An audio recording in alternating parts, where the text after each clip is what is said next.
اللہ من الشیطان الرجیم بسم اللہ الرحمن الرحیم نحمدہ ونصلی علی رسولہ الکریم اما بعد قرآن اور اقبال کے سلسلے میں نماز کے لیے آج میرا تیسرا بیان ہے۔ چونکہ نماز کے لیے قرآن میں 700 مرتبہ ذکر ہے، وہ سارا بیان کرنا تو مشکل ہے، لیکن اس میں سے چند اقتباسات پیش خدمت ہیں۔ اللہ تعالیٰ سورہ بنی اسرائیل کی آیت نمبر 78 میں فرماتے ہیں اقم الصلاۃ لدلوک الشمس الی غسق اللیل وقرآن الفجر انا قرآن الفجر کانا مشہودا۔ یہاں پہ ایک بات بہت قابل ذکر ہے اور قابل فہم ہے، لوگ اس کو غور سے سنیں کہ اقم الصلاۃ لدلوک الشمس، دلوک کس کو کہتے ہیں؟ دلوک کہتے ہیں دلک جانا، کھسک جانا، رسک جانا، سلائڈ ہو جانا، سلپ ہو جانا۔ کہاں سے؟ سورج کا سلپ ہو جانا۔ کس جگہ سے؟ نصف النہار اعظم سے۔ نصف النہار اعظم کو انگریزی میں میریڈین لائن کہتے ہیں۔ ہر ملک کا ایک سٹینڈرڈ ٹائم ہوتا ہے جس سے پورے ملک کا ٹائم تصور کیا جاتا ہے۔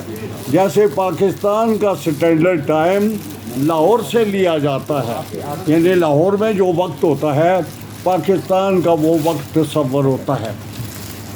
اس کے لیے قرآن کہتا ہے کہ لدلوک الشمس، جب سورج اس میریڈین لائن سے آگے نکل جائے تو اقم الصلاۃ، پھر نماز کو قائم کرو، یعنی سورج کے 12 بجے سے 12 بجے کی لائن سے جب سورج آگے نکل جائے تو اس کے وقت آپ نماز قائم کریں۔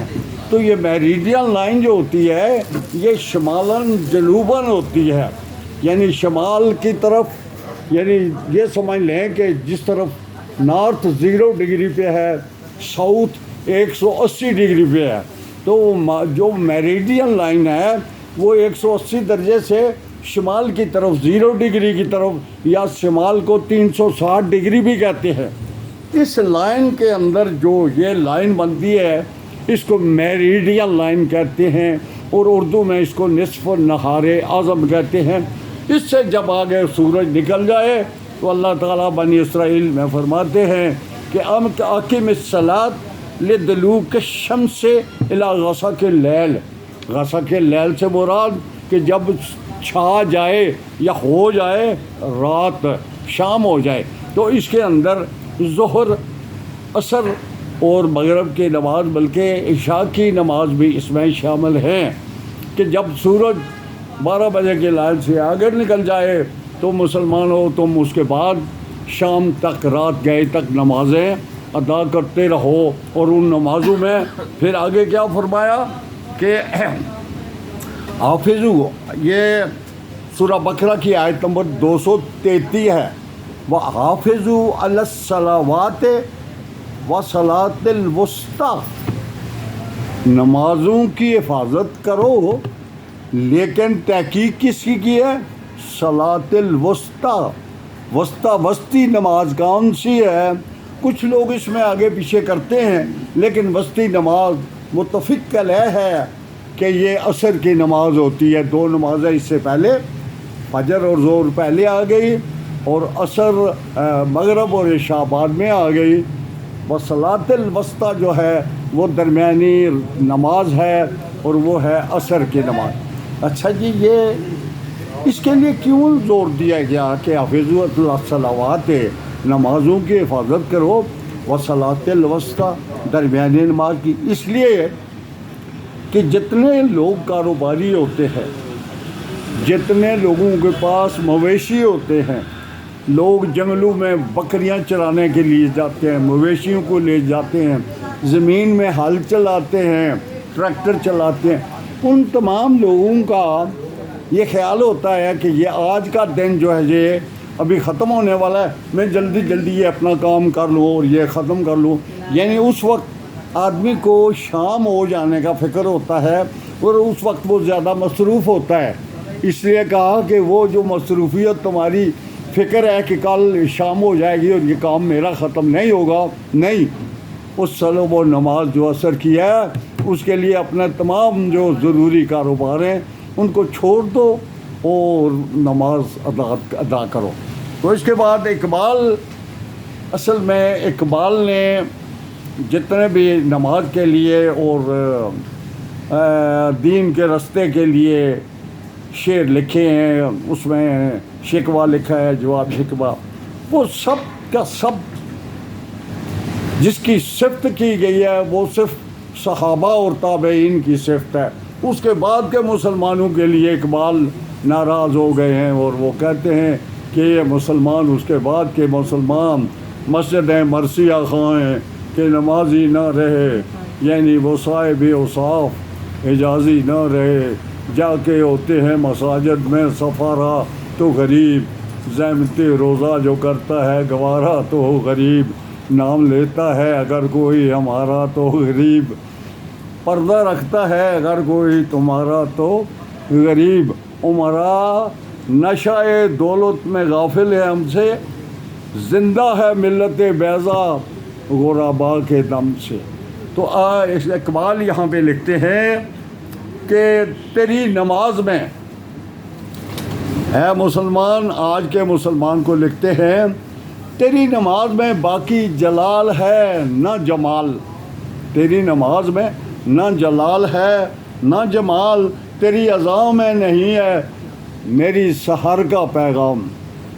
وہ جو صحابہ اور حضور پاک اور حضرت بلال سحر کا پیغام دیتے تھے جس سے پہاڑوں کو رشا آ جاتا تھا، پہاڑ تھر تھر آتے تھے، وہ شعر بھی ہے. لیکن آج تمہاری اذان میں وہ سحری کا وہ پیغام نہیں ہے. پھر لکھتے ہیں کہ ہے میری بانگ اذان میں نہ بلندی نہ شکو، ہے میری بانگ اذان میں نہ بلندی نہ شکو، کیا گوارا ہے تجھے ایسے مسلمان کا سجود جس کی اذان میں وہ اذان بلالی ہی نہیں ہے، وہ خضوع اور خشوع ہی نہیں ہے، وہ ڈر ہی نہیں ہے، وہ جذبہ ہی نہیں ہے، وہ پیار ہی نہیں ہے. تو کیا اللہ تعالیٰ کو کہتے ہیں کہ کیا تجھے ایسے مسلمان کا سجدہ قبول ہے؟ پھر کہتے ہیں سنی نے مصر و فلسطین میں وہ اذان میں نے دیا تھا جس نے پہاڑوں کو راشائے سیماب. سیماب تو پارے کو کہتے ہیں، وہ راشا کہتے ہیں. یہ آپ نے دیکھا ہوگا عام لوگ جو کانپتے ہیں ایسے ایسے کہتے ہیں کہ وہ اذان جو حضرت بلال اور صحابہ اور تابعین اذان دیتے تھے پہاڑ کانپنے لگتے تھے. تو آج تیری اذان میں وہ راشائے سیماب نہیں رہا کیونکہ تیرے اندر وہ خلوص نہیں ہے. تو حلال و حرام میں تمیز نہیں کر رہا، تو حرام کھا رہا ہے. حرام کھانے والے کی کوئی عبادت، کوئی اذان اللہ کو قبول نہیں ہے. تیری سزا ہے نواح سحری سے محرومی. آج تو کہتا ہے کہ جی اللہ کا ہم پہ عذاب آ گیا جی، ہم مصیبت میں پھنس گئے ہیں. وہ اس لیے ہے، تیری سزا اس لیے ہے، تیری سزا ہے نواح سحری سے محرومی. تیرے اندر وہ اٹھ کے سحری کی وہ نماز موجود نہیں ہے. مقام شوق و سرور و نظر سے محرومی. تمہارے اندر نہ وہ شوق رہا ہے نہ وہ ذوق رہا ہے. اور تو جب نماز کے لیے کھڑا ہوتا ہے تو سارے زمانے کے مادی خیال تیرے ذہن میں آ جاتے ہیں. تو وہ شعر میں کئی دفعہ سنا چکا ہوں کہ جو میں سر و سجدہ ہوا کبھی تو زمین سے آنے لگی یہ صدا، تیرا دل تو ہے سمن آشنا صنم آشنا، تجھے کیا ملے گا نماز میں. وآخر دعوانا الحمدللہ.